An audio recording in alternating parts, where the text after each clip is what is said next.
basango kitoko na Vision News tokoyeba makambo ya badongolo miso na bato malamu nani etelemeli banani na Vision News bakolobela ba biographie ya bastar nyonso ya mboka Congo. Notre cause de juste tokolonga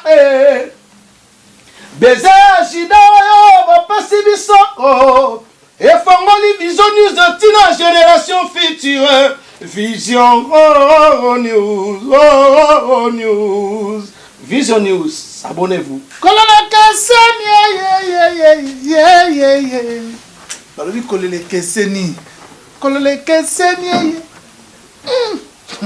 www.Vision News TV. Balobi .com nasuka.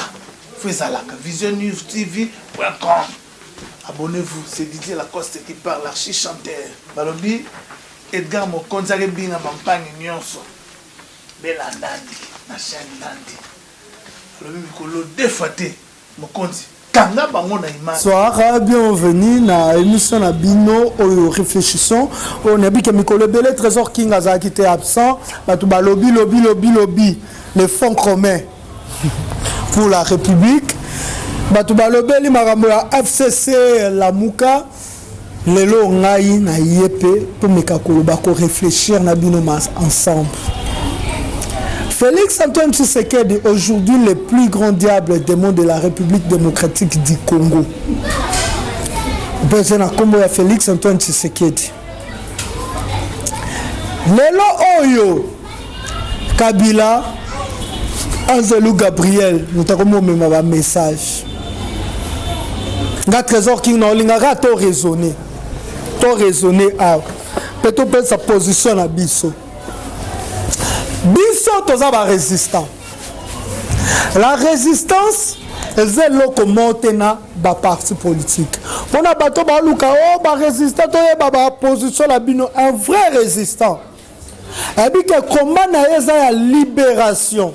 Et puis que combat na ye eza ya faire terre occupation na ba niveau nyonso.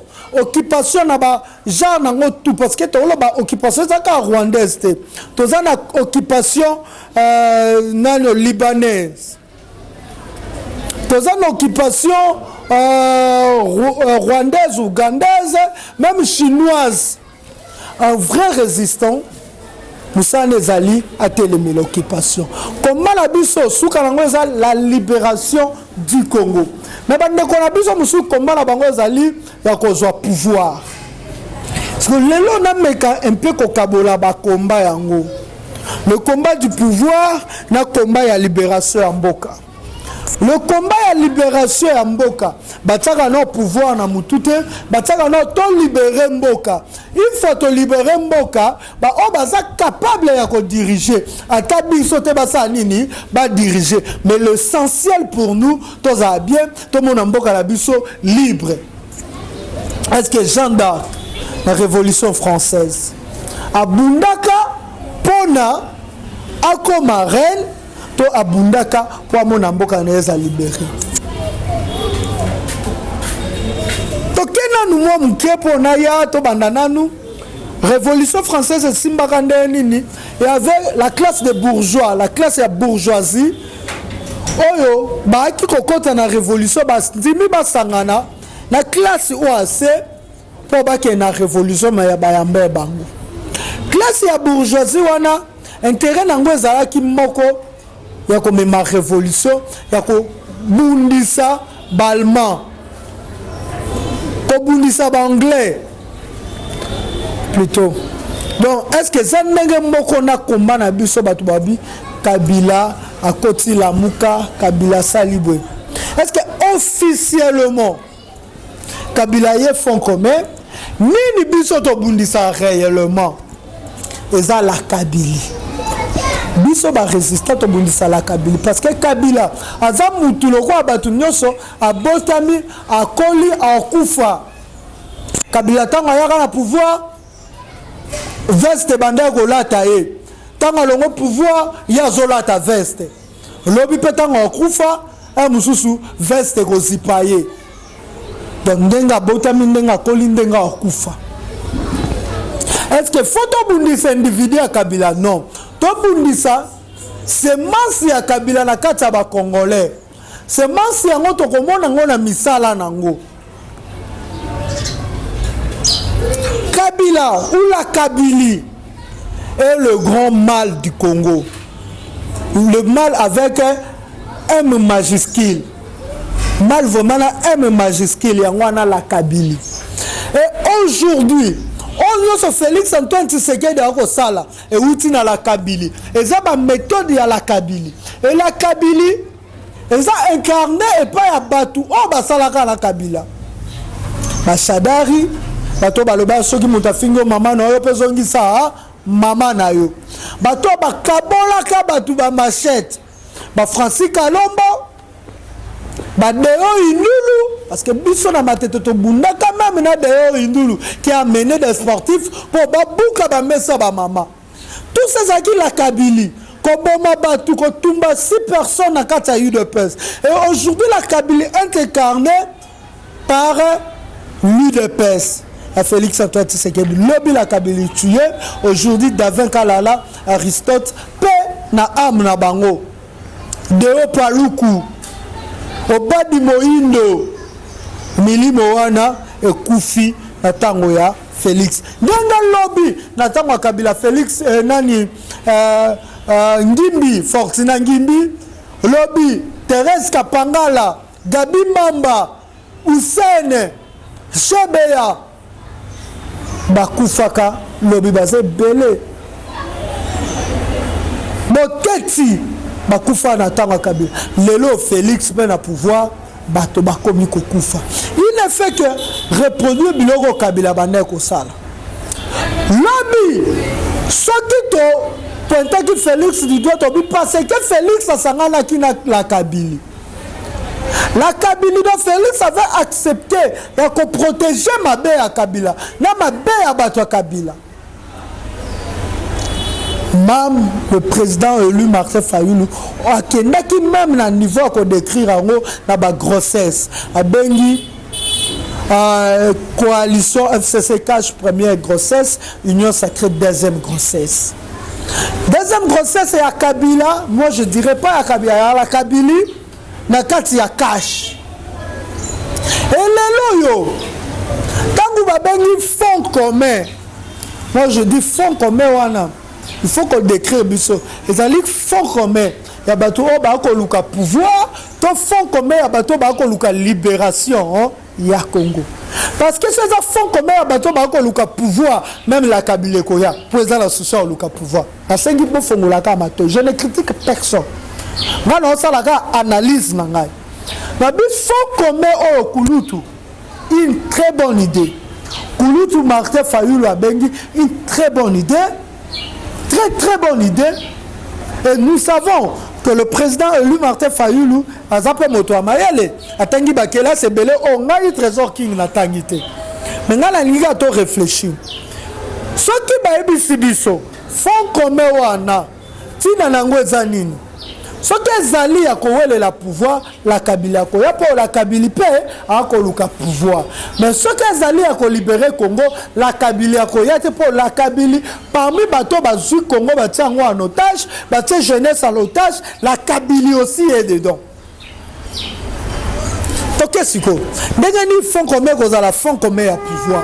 Fond commun ko za la fond commun ko wele la pouvoir soki boko bundisaka aseni. Problème que c'est ni même votre peu ça pouvoir. Donc on dit ça c'est ni au lieu d'un article 64 pour te comprendre que va violer déjà constitution.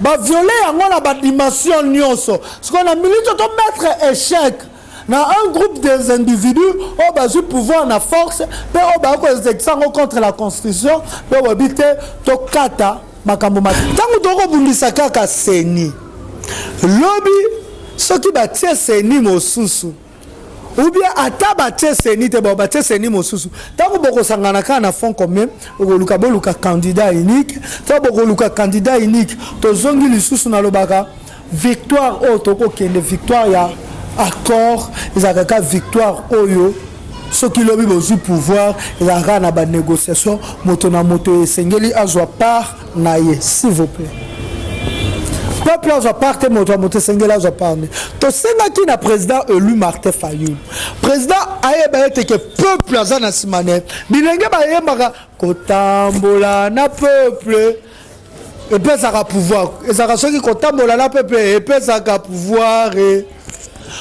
du président Martin Fayulu ayebete azana peuple belé na simane azana bosenga te batu moko baya po basa les forces mais peuple wana soki to pesi peuple wana eloko akosenga nourriture akosenga peuple wana akobima pa ko faire échec na bato peuple wana za plus fort que FCC aza plus fort que ensemble à Moïse Katumbi peuple wana pour quel que soit ensemble à Moïse Katumbi quel que soit FCC bango tout baza pour sa peuple ou azana sima le président Martin Fayulu m'a dit ngai na komona que FCC ce qui leloyo officiellement parce que je dirais pas que non la Kabylie officiellement et un fond commun parce que non nous n'amoni en côté mais na bisoki ba ye na fond commun yeba ke kozala pona ko sa makila ya bato o bakufi na motu ya ba innocent o ba kozala na bango. Dis-moi qui tu fréquentes et je te dirai qui tu es. Ce qu'on commis qu'on fréquentait ba assassin directement yo pour commis assassin ya peuple congolais na bité béni dinganga sona ko finga. Alors linga to comprendre.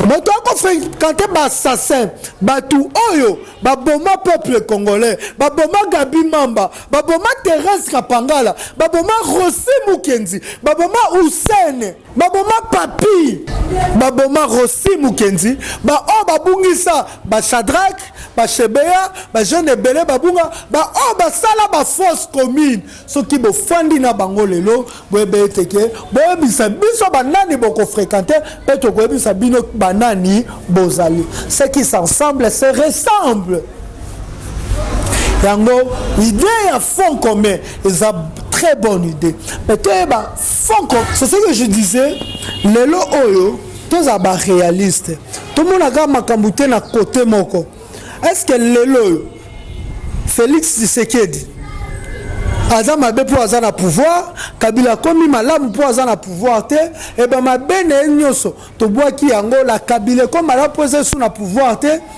il est Tshilombi eza malamu lisute pour aza na pouvoir toti kabitumba ya kowele la pouvoir mais tout ça non bitumba ya libération en Mboka Congo.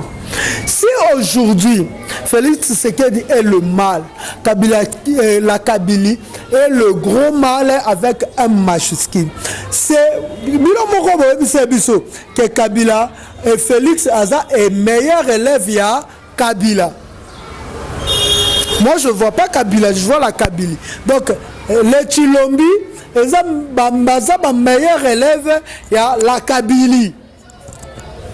Mais ce que ceux qui lelo oyo FCC la Kabylie et yo kokota na combat ya résistance ndenge tolobaka to biso tout tolobi toza na résistance et yo kokota na combat ya résistance tango toyebi ke la Kabylie nde muto epesi ba Nyamulenge ba Tutsi ebele mapapu baza nango lelo la Kabylie nde sali lelo ba Tutsi guerre na este et comme makasi la Kabylie ce que tango to kofanda na bango pona to reprocher ba ninga mususu na nini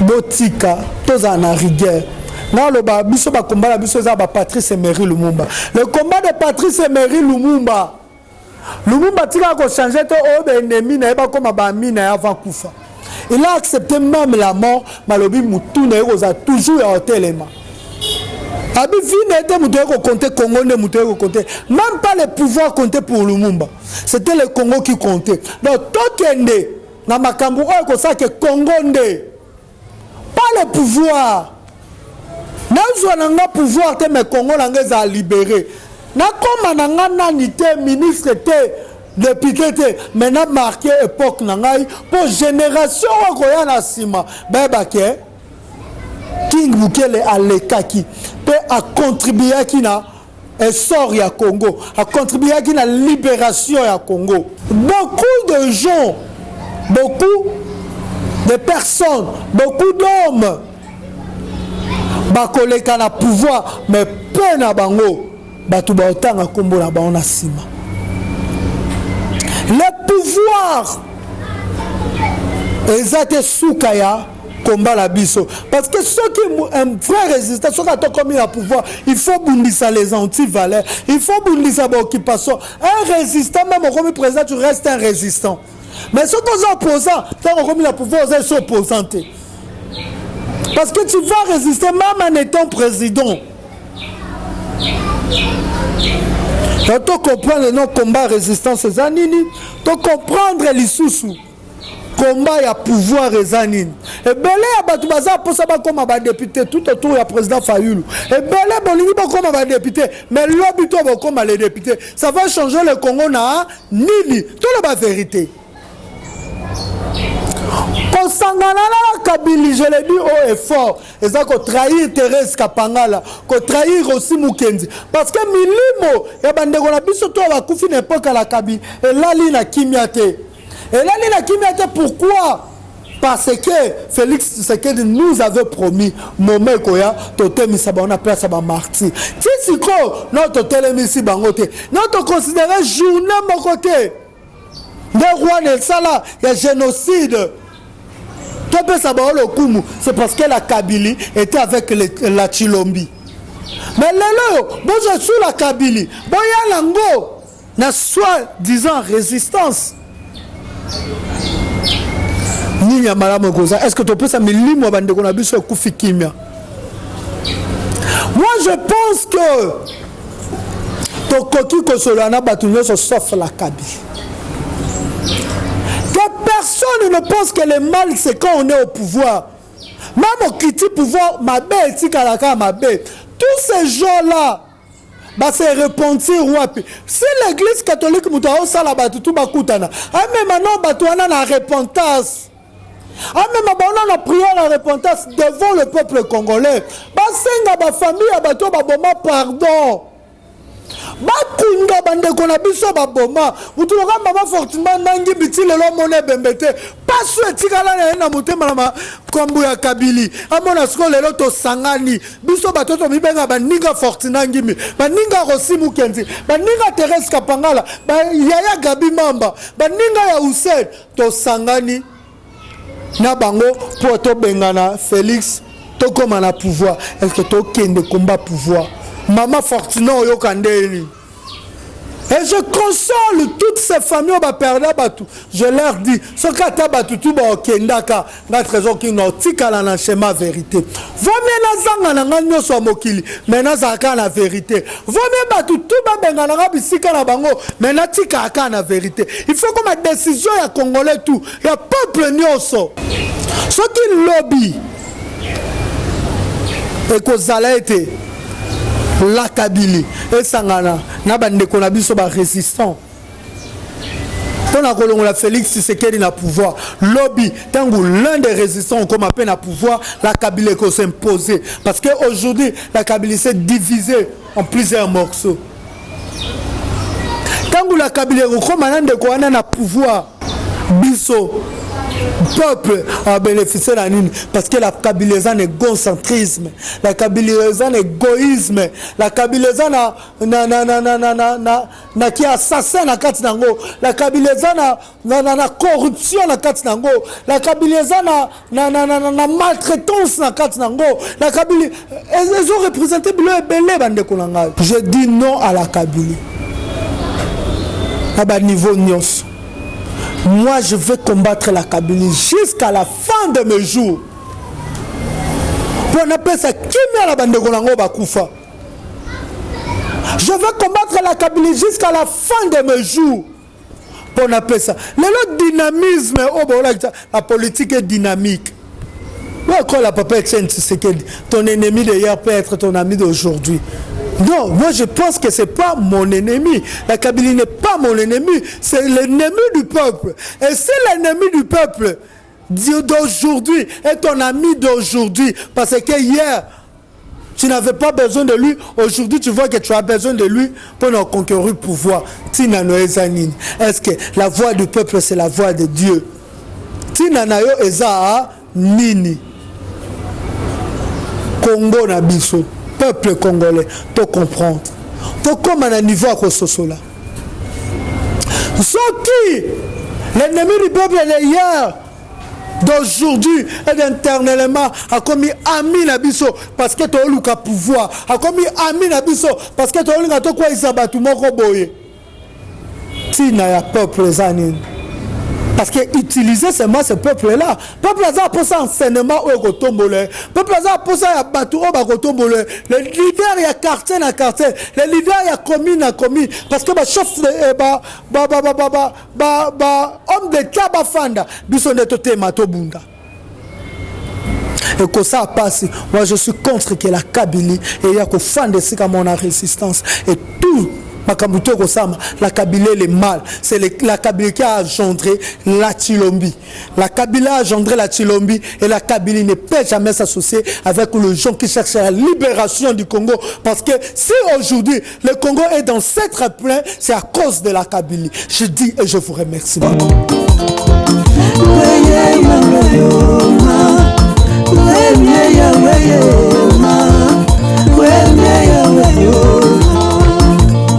Ukakala kuyo munama, ukakala kimbi ukanda unjima, we vision musema, we digare mokunjo. Oh, bana monde entier, bana mokili mobimba, bana ya Paris, Bruxelles, Allemagne. Oh ezali Vision News Transport Service. Donc à partir de l'élo, Congolais nous sommes partout dans le monde entier. Ma camion yango, moko yango, oh tu le vois qui, oh ya famille, familiale. Ce qu'on dit moko et puis famille, ce qu'on a pas la mise moko au foot demi balé ba fouti. Oh yo yango pega ya biso awa.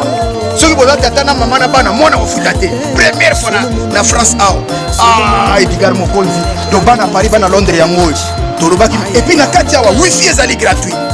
Intégré na kati. Et puis on a droit à café sur un tongo. Droit à café s'il vous plaît. Donc on a droit à café na tongo. On a droit à café. Droit à café. Café et ça na carte. Biscuit. Il y a comme la bonne bande. Et puis ensuite, sur des coutumes à midi, on a première botte la carte. Sur des coutumes à midi, place nous sur on a air. Vision nous allons à drogue au sombre de l'eau à rouler. Ah, tiens, on a macamoté. Nous sommes comme à air, on va réfléchir au Allemagne. Nous allons à Bokiti. On sombre on a mort à Vision News. Yala. Atabino papa, yakota. Ah, bolo baka mingi. Tu sais que nous Congolais bazali. Merci mingi na bande ko nyo surtout. O ezali camion na bino, voiture na bino ya komata place Bolingi. Belgique, Allemagne, France, c'est la première fois. L'imbattable Tchuramboma, on est là. Voilà l'exemple à suivre. Merci.